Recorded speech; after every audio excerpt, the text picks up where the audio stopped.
तो देखिए अब हम लोग क्वेश्चन नंबर 6 सॉल्व करना सीखते हैं। तो क्वेश्चन नंबर 6 है, यदि ए बी और सी त्रिभुज ए बी सी के अंतः कोण हो तो दिखाइए कि sine B plus C by two बराबर होगा कॉस ए बाई टू के। यानी आपको सिंपल बोल रहा है कि जो ए बी सी है वो किसी त्रिभुज के अंतः कोण है। अंतः कोण जैसे मान लीजिए ए है बी है सी है, तो ये अंदर का कोण है। तो हम लोग जानते हैं कि त्रिभुज के तीनों कोण का जोड़ क्या होता है, 180 डिग्री होता है। तो इसी चीज का यूज करके हम लोग इसको सॉल्व करने का कोशिश करेंगे। आपको बस ये प्रूव करके लाना है। तो देखिए यहाँ पे हम लोग कैसे इसको सॉल्व करेंगे। सबसे पहले चूंकि हम लोग जानते हैं वो लिखेंगे, चूंकि हम जानते हैं कि त्रिभुज के तीनों कोण का योग, त्रिभुज के तीनों कोण का योग क्या होता है, 180 डिग्री होता है। ये आपको पता होना चाहिए। अब यहाँ पे ए बी सी वो कोण है, तो लिखेंगे ए प्लस बी प्लस सी बराबर 180 डिग्री। अब देखिए ये प्रूविंग वाला है, तो जैसे जैसे मैं बताता हूँ बस आप स्टेप देखिए कि कैसे ये हो रहा है।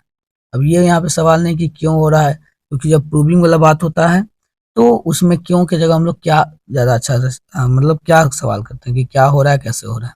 ठीक है, क्यों का जवाब मिलना मुश्किल है, क्योंकि जो आंसर पहले से बनाता है उसको पता होता है कि क्या करना होता है।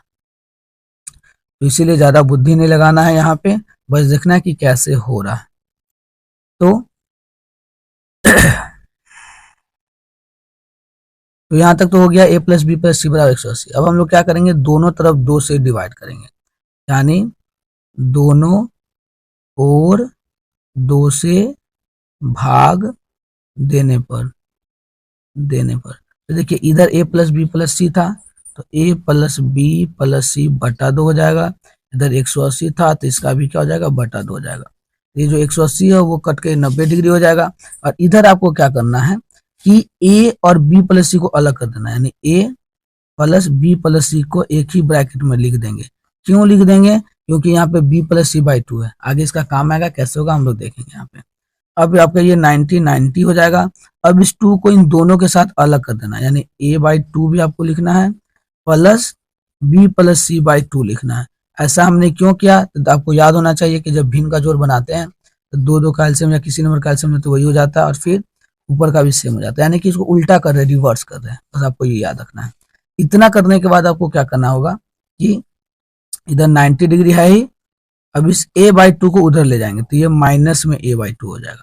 ऐसा क्यों किए, क्योंकि इधर देखिए a बाई 2 इस बराबर की तरफ लाना है, इसीलिए। ठीक है, अब यहाँ पे हम लोग क्या करेंगे, इधर बच क्या गया, तो इधर बच गया आपका b प्लस सी बाई 2, तो इसको आप वैसे ही लिख देंगे, b प्लस सी बाई 2 को वही लिख देंगे। अब अगला स्टेप में क्या करेंगे आप कि इधर आपका 90 माइनस a बाई 2 है और इधर आपका b प्लस सी बाई 2 है। दोनों तरफ अपने मन से साइन दे देंगे, sine b plus C by 2 और इधर हो जाएगा sine 90 degree minus a by 2। ये चीज देखिए, साइन किसी भी नंबर में बराबर के दोनों तरफ सेम चीज अगर हम लोग ऐड करें या सब्ट्रैक्ट करें या गुना करें या भाग करें तो उससे आंसर पे कोई फर्क नहीं पड़ता है, आंसर वही रहता है। तो साइन साइन कट जाएगा तो फिर तो यही नंबर आ जाएगा, तो इससे कोई फर्क नहीं पड़ेगा। लेकिन इससे करने से हमको आंसर जरूर आ जाएगा। वो कैसे, देखिए तो इधर वाला तो नंबर मिल गया sine b plus C by 2, तो यहाँ पे वही चीज लिख देंगे sine b plus C by 2। और इधर देखिए साइन 90 डिग्री माइनस इसको थीटा मान लीजिए, तो साइन 90 डिग्री माइनस थीटा बराबर क्या होता है, कॉस थीटा। तो यहाँ पे साइन की जगह हो जाएगा कॉस और थीटा के यहाँ पे क्या a बटा 2, तो a बटा 2 यहाँ पे हो गया। अब यहाँ पे मिला के देखिए sine b plus C by 2 by cos a by 2, यानी कि ये चीज आ गया है। तो यही हमारा क्या हो जाएगा, आंसर हो जाएगा। यानी राइट हैंड साइड हमारा इक्वल हो गया, ये left hand side right hand side equal हो गया। यानी आप यहाँ पे या फिर डायरेक्ट आंसर लिख सकते हैं, यानी प्रूव लिख सकते हैं कि हमारा प्रूव्ड हो गया, हैंस प्रूव्ड। ज्यादा आपको करने का जरूरत नहीं है। तो उम्मीद है आपको ये मैथ अच्छे से समझ में आ गया होगा। कहीं दिक्कत है तो फिर से वीडियो को रिवर्स करके देखिए, और फिर भी समझ में नहीं आ रहा है तो कमेंट में लिखिए कि सर समझ में नहीं आया, मैं दोबारा बनाने का इसका कोशिश करूंगा।